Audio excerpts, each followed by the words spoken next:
Olá, seja bem-vindo, seja bem-vinda. Começa agora mais uma edição do OAB Nacional e você é o nosso convidado. Fique com a gente, já estamos no ar.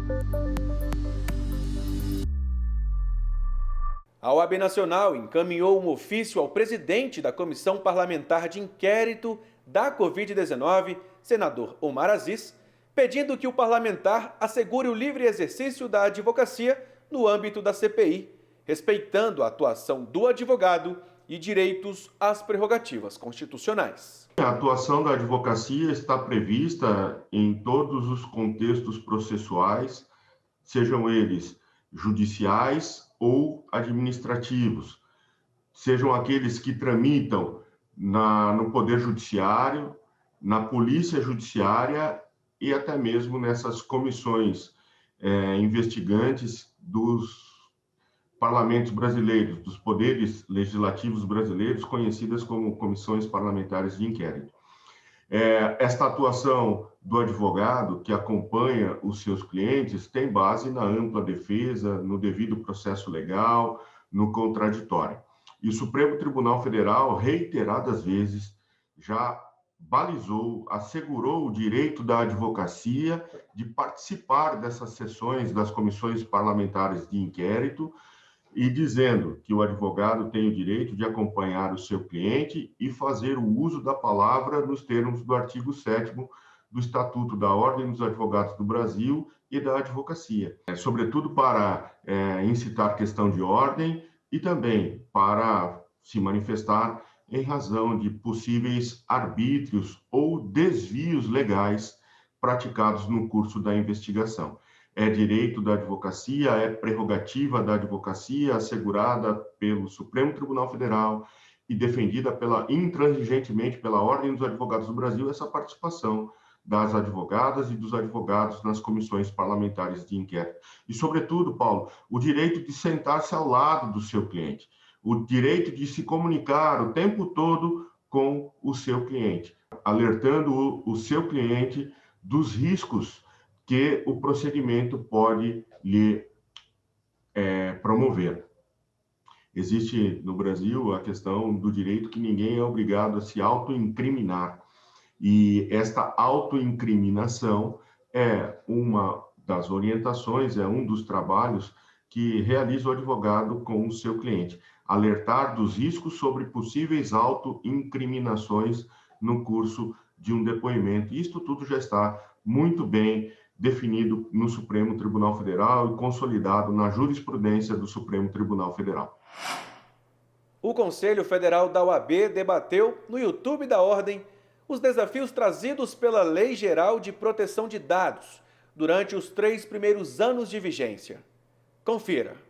Como é que você vai regular setores de tamanha complexidade, de tamanha, né? Isso tem há uma dificuldade. Então, aí, a LGPD vem e fala, olha, tem como a gente contar com a participação aqui de associações, e não é sem razão que associações está lá, né? No artigo 50, valorizando essa participação. Por quê? Porque um código de conduta tem que vir para vincular. Porque não tem sentido eu fazer uma autorregulação que não vai me vincular. Eu vou me vincular àquelas regras que eu criei, evidentemente. Numa associação, por exemplo, isso tem uma dimensão enorme, porque uma associação tem dezenas, às vezes centenas de associados. Como é que vai ser a criação dessas normas de conduta de modo a vincular a todos os associados, contando eventualmente com a chancela do poder público naquele reconhecimento a que fez referência a professora Miriam lá quando falou do parágrafo 3º do artigo 50, né? Poderá ser reconhecido. Esse poderá ser reconhecido é a possibilidade de incentivo para que o setor privado saiba, olha, vocês podem, à luz das nuances da sua situação, da complexidade do seu setor, criar normas, essas normas vão valer para vocês e há a possibilidade do órgão regulador chancelar. Isso dá segurança jurídica. Então, se a gente pensa num sistema de comando e controle, numa modelagem regulatória clássica de comando e controle, você tem menos espaço, ou menor espaço, para que as entidades privadas, para que o setor privado estabeleça as suas próprias regras. Ao contrário, quando a gente sai de um modelo exclusivamente baseado em comando e controle, ou seja, um modelo em que é caracterizado, né, por um excesso de regras extremamente, digamos, específicas, e para cada uma dessas regras nós temos, então, algum tipo de, caso elas sejam violadas, a gente tem algum tipo de sanção. Esse seria, digamos, um modelo clássico de comando e controle. E a gente consegue enxergar na LGPD um modelo mais próximo, pelo menos, a gente poderia dizer, ao que se chama de regulação responsiva, regulação por incentivos. Isso porque as próprias normas da LGPD são mais amplas, né, são principiológicas, elas têm, digamos, são regras mais gerais, até mesmo porque elas têm que se aplicar a um grande número de atores, né? Esse novo modelo sobre o qual a professora Laura vinha falando, esse modelo de regulação responsiva, e aí tem vários nomes, né? Smart Regulation, Really Responsive Regulation, autorregulação regulada, e são realmente, eu acho, nuances, né, em termos da ideia de que o Estado deve atuar de maneira responsiva ao setor regulado. Eu falo regulação aqui no sentido amplo e não no sentido de regulação setorial, né? Então, essa ideia de saídas dialogadas, saídas pactuadas, a ideia de que a regulação passa a ser responsiva à estrutura da indústria regulada, às suas motivações, né, ao seu comportamento, é algo que tem ganhado força, eu acho, tanto nas discussões teóricas como também na prática de órgãos de Estado, e aqui eu faço referência novamente ao setor, ao campo das agências reguladoras, em que existem experiências interessantes tanto de autorregulação como também de corregulação, e normalmente esse modelo tem por premissa a existência de que também a atividade sancionadora deve ser escalonada, e daí que se pensa muito em pirâmides, né? Vários modelos de pirâmides, começando num nível em que se prevê e se pressupõe a boa-fé do administrado e escalando sucessivamente a intensidade da resposta regulatória a depender do comportamento do regulado. A OAB Nacional promoveu o evento virtual OAB Estado de Direito e Democracia, uma homenagem ao centenário de José Cavalcante Neves. Juristas, ministros de tribunais superiores, magistrados, advogados, dirigentes da ordem e autoridades públicas destacaram a importância de José Cavalcante Neves, membro honorário vitalício do Conselho Federal da Ordem dos Advogados do Brasil. Se naquele instante Zé Cavalcante teve que dizer à ditadura militar que a OAB não iria coanestar com a tortura e com o desaparecimento de presos políticos, hoje faz-se necessário, como uma planta a ser regada no dia a dia, a defesa da democracia, a defesa das instituições republicanas, e, sem dúvida alguma, nós temos este elo histórico. A história não é um dado, a história é construída, né? Tal como a democracia, ela deve ser sempre preservada, regada, defendida, e, portanto, é um valor fundamental que, sem dúvida alguma, marcou e marca a vida de Zé Cavalcante Neves e está a inspirar a nossa entidade. Um homem do coração puro, um homem de um coração cívico, um homem de amor às causas democráticas, mas um homem que ama as pessoas. É o nosso homenageado centenário José Cavalcante. Por isso que é com muito júbilo que retorno a esta Casa Cidadã, em nome do Tribunal da Cidadania, STJ, em nome do Conselho da Justiça Federal, para este evento OAB, Estado de Direito e Democracia. A trajetória do Dr. Zé Neves, neste momento, não deixa de ser um fato curioso para todos nós, porque nós vivemos um momento em que somos continuamente instados a reafirmar o que é óbvio, a reafirmar a importância da democracia, a reafirmar a importância do Estado de Direito, a combater tentativas de ruptura da ordem democrática, a reafirmar a importância dos direitos humanos, ao respeito às diferenças, ao respeito à diversidade. E esse campo dos direitos humanos, inclusive, foi um campo em que o presidente Neves deixou uma obra inapagável, tanto que ficou conhecido para a posteridade e para a memória de ordem como guardião dos direitos humanos. Eu queria dizer da emoção que é ver vovô completar 100 anos, saber da sua trajetória, saber da sua história e fazer, num momento como esse, uma das coisas que ele mais pregava. É um profundo conhecedor do direito, um estudioso, um intelectual, mas um pragmático do ponto de vista das realizações. E o vovô sempre defendeu isso. Não haveria para que existir. No seu discurso de posse, em 1971, ele disse que não adiantaria a defesa das prerrogativas, defesa dos interesses dos advogados, nada serviria se a OAB não fosse sair além do seu seio, da sua zona de conforto, de ser uma entidade meramente de classe. Precisava ir direto na representação da sociedade civil perante o Estado naquele momento, um momento de ditadura militar. Então, fica o registro aqui dessa figura humana, um humanista, mas também um avô queridíssimo. A Escola Superior de Advocacia Nacional tem realizado transmissões ao vivo no YouTube da ESA Nacional com assuntos relevantes e de interesse para advogados e advogadas de todo o país. Confira um trecho sobre o tema desta edição: recursos repetitivos na prática da advocacia.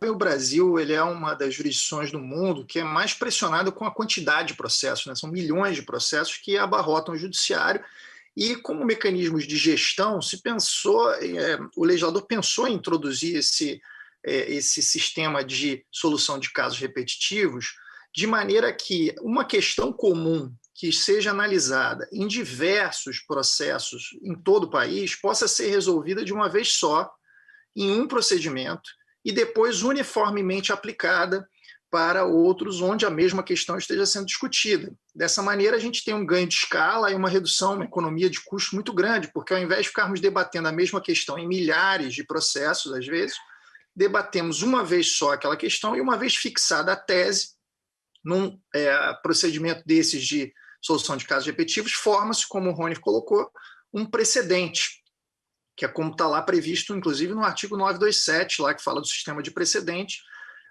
A decisão no microsistema dos casos repetitivos forma precedente. E, a partir daí, formado o precedente, aquele precedente será aplicado para os casos que estão pendentes no judiciário e para aqueles que vão ser ajuizados no futuro. Então, formado o precedente sobre aquela questão comum, os juízes dos processos pendentes terão que aplicar a solução que foi dada para a questão comum aos casos que já estão em andamento, e os juízes que receberem outros processos novos no futuro, onde se discuta a mesma questão, também deverão aplicar aquele precedente formado no repetitivo. Então, o que é interessante a gente destacar para o pessoal da advocacia, né, Rony? Porque às vezes o advogado ele fala para a gente assim, bom, mas se eu não for aquele advogado que está lá atuando no repetitivo no STJ, isso não me interessa, não quero nem saber disso, porque eu estou aqui na primeira instância, atuando com meus processos aqui no juízo primeiro grau, e então eu vou aguardar lá o que vai acontecer nesse repetitivo. Mas não é bem assim, né? Porque, como a gente colocou na introdução aí, o Código de Processo Civil estruturou como um dos grandes pilares hoje do sistema processual brasileiro esses sistemas de repetitivos. E a gente pode dar diversos exemplos que mostram como o Código pressiona a litigância de todo mundo em todas as instâncias diante da instauração e do julgamento dos casos repetitivos. Posso dar aqui alguns exemplos, Rony, para o pessoal já ficar ligado. Então, uma vez decidida a questão comum e fixado o precedente, vejam só o que pode acontecer. Se você vem e ajuiza uma ação posteriormente e a tese que você está veiculando é contrária ao julgamento no caso repetitivo, o seu processo pode ser sumariamente inadmitido. Você pode receber uma decisão de improcedência liminar baseada no artigo 332 do Código, justamente porque a pretensão que você está levando ao judiciário é contra o que foi decidido no caso repetitivo. Confira no YouTube da Escola Superior de Advocacia Nacional a transmissão deste bate-papo na íntegra, além da discussão de outros assuntos. Acesse esa.oab.org.br e fique por dentro. Agora nós vamos para um breve intervalo e voltamos em instantes com mais OAB Nacional. É muito rápido, não saia daí.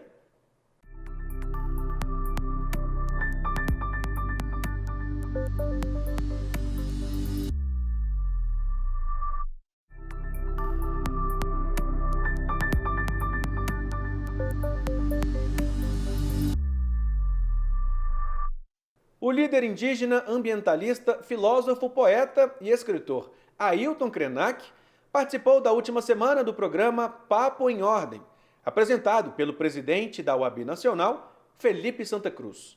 Na ocasião, eles trataram, entre outros pontos, do meio ambiente e povos indígenas. Acompanhe. Nos últimos anos, com a ideia de resistência, de sobrevivência, e a tua obra é muito ligada também à questão socioambiental, à questão ambiental, principalmente a partir da sua experiência em relação ao Rio Doce, né, que foi profundamente impactado com um grande crime ambiental, um crime ambiental que marcou época, talvez marcou esses nossos tempos. E nós estamos vendo um retrocesso. Eu lembro uma frase sua que o deslumbramento com a Mata Atlântica que causou esse deslumbramento aos europeus, ele se deu também em virtude daqueles que plantaram aquele enorme jardim, né? Aqueles que cultivaram e cuidaram daquele enorme jardim. Parece que o Brasil agora, 5 séculos depois, está enfrentando de novo a mesma guerra, digamos assim, de ampliação de domínios, de destruição da mata, de exploração de garimpo ilegal, de quebra da demarcação que vinha avançando das terras dos nossos povos originários. Como você vê esse momento de resistência e o reflexo disso a médio prazo? Porque aí, mais uma vez, estamos na contramão do mundo também na discussão sobre a sustentabilidade. Você que é um dos grandes pensadores e autores dessa discussão entre nós e no mundo. Na verdade, parece que não é o Brasil, num sentido amplo, que está fazendo esse avanço da fronteira econômica interna no nosso território. Parece que o que está acontecendo é que o capital, ele não tem fronteiras e ele não tem limite. Então, eu acredito que é o capitalismo que descobriu, nesse território que nós chamamos de o Brasil, uma plataforma de exploração que o mundo não está oferecendo e que nós somos uma espécie assim, de lugar ideal para as prospecções, tanto no campo da produção de comida, né? Já teve alguém aqui, alguma autoridade desse governo atual, que diz que o Brasil pode ser o celeiro do mundo. Isso é uma disposição pessoal dele que ele deveria limitar-se a considerar que é um assunto particular. Ele não pode dispor daquilo que é o comum para virar celeiro de ninguém. Nós não somos o celeiro do mundo. Nós somos um território que precisa ter dignidade e respeito com o seu povo. E, primeiro, alimentar os 12 milhões de brasileiros que estão na linha, de novo, da fome e da pobreza, antes de fazer piada em fóruns mundiais dizendo que nós somos celeiro do mundo. O agronegócio avança sobre um bioma que é o Cerrado, que tem tanta importância quanto a Mata Atlântica. E parece que existe um consenso de que o Cerrado está disponível para esse tipo de predação. A floresta amazônica, que tem esse apelo e que tem esse sentido global de ser um regulador de clima no planeta, assim como os oceanos também regulam o clima no planeta, elas estão sendo atacadas não só aqui no Brasil, mas no mundo inteiro. Os oceanos estão se constituindo em lixeiras, né? As fossas oceânicas estão cheias de PET, de plástico, de lixo de plástico, que de vez em quando o mar resolve jogar de volta na praia e a gente vê aquelas imagens na televisão de cidades litorâneas sendo entupidas de lama e plástico e lixo, e os animais, as espécies marinhas também sendo predadas de uma maneira estúpida. É como se nós tivéssemos perdido a governança global. Questionado sobre os impactos da pandemia na comunidade indígena, Ailton Krenak falou da importância do SUS e da ação da OAB em defesa dos povos originários. Talvez a iniciativa mais importante, no sentido de proteger a vida dos povos indígenas no contexto da pandemia foi quando nós conseguimos que o STF e que o Ministério Público atuasse prontamente, obrigando o Ministério da Saúde a manter o SUS, a manter o DICEI, os distritos sanitários indígenas que integram o subsistema da saúde, né, o SUS, e assegurar um número de 430 mil vacinas para que os indígenas aldeados fossem vacinados ainda no começo do ano de 2021. Nós não estamos andando por aí, porque nós sabemos que além de tomar a vacina, nós precisamos esperar que os outros brasileiros, que eu acho que ainda estão numa subestimada entre 30 e 30 e poucos por cento, é que teriam recebido a vacina. Enquanto 70% não tiver recebido a vacina, a gente tem que evitar aglomeração, evitar o trânsito à toa e, se possível, trabalhar de onde você está morando, está residindo, com seu grupo, com sua família, com sua comunidade. Os indígenas estão seguindo, talvez mais do que outros grupos sociais, essa preocupação exatamente porque já viveram outros genocídios, já viveram outras experiências de extermínio que a negligência e até a omissão de socorro pelo Estado ficaram bem caracterizados. O Conselho Nacional de Justiça atendeu parcialmente o pedido da UAB de São Paulo para que os procedimentos de revista pessoal e em objetos, quando do ingresso nas dependências do Tribunal de Justiça de São Paulo, sejam feitos por servidores ou agentes de segurança do mesmo gênero que a pessoa averiguada. Confira na entrevista. Bem, a decisão monocrática por mim proferida, ela tem por escopo exatamente evitar qualquer tipo de constrangimento, notadamente às mulheres, em se tratando de revista íntima e considerando que bolsas, pastas e afins é a própria extensão do corpo humano. A gente bem sabe que nessas bolsas, nos seus pertences, as pessoas levam objetos e utensílios que muitas vezes não querem e têm o direito de não apresentar, não tornar público, por se tratar da sua intimidade. Então, a decisão, por mim proferida, considerou sim se tratar de um ato fiscalizatório que extrapola o seu conceito, que extrapola a sua própria função ao invadir a intimidade das pessoas, um direito sagrado das pessoas, notadamente das mulheres, e determinou que o Tribunal de Justiça, para manter esse serviço, que é essencial, pois ele visa guarnecer a segurança de todos que circulam nos prédios públicos do Tribunal de Justiça de São Paulo, que faça, pois, através de pessoas do mesmo gênero daquela vistoriada. Em relação aos detectores de metais, há sim uma disparidade de tratamento entre os advogados e juízes, promotores e servidores que são lotados nas respectivas casas. Em verdade, hoje, somente cidadãos que se direcionam aos prédios públicos do Tribunal de Justiça de São Paulo e os advogados que são vistoriados, que passam pela vistoria através dos detectores de metais.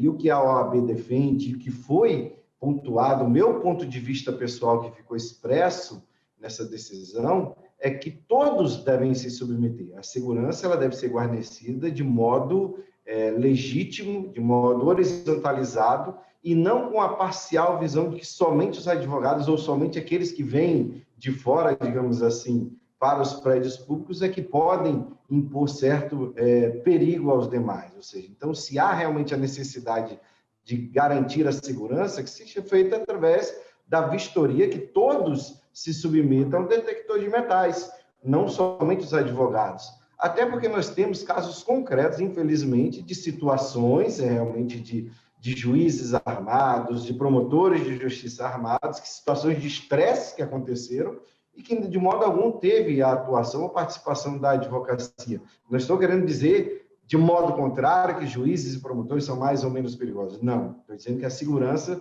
deve ser garantida e realizada através de atos indistintos em relação a todas as outras pessoas.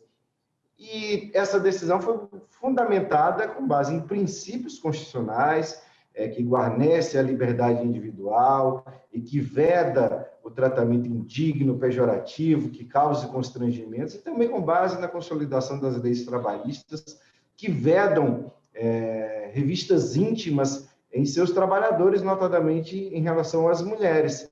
E os advogados, o ambiente de trabalho dos advogados, são os fóruns, são os prédios dos tribunais, ou seja, os espaços públicos do Poder Judiciário.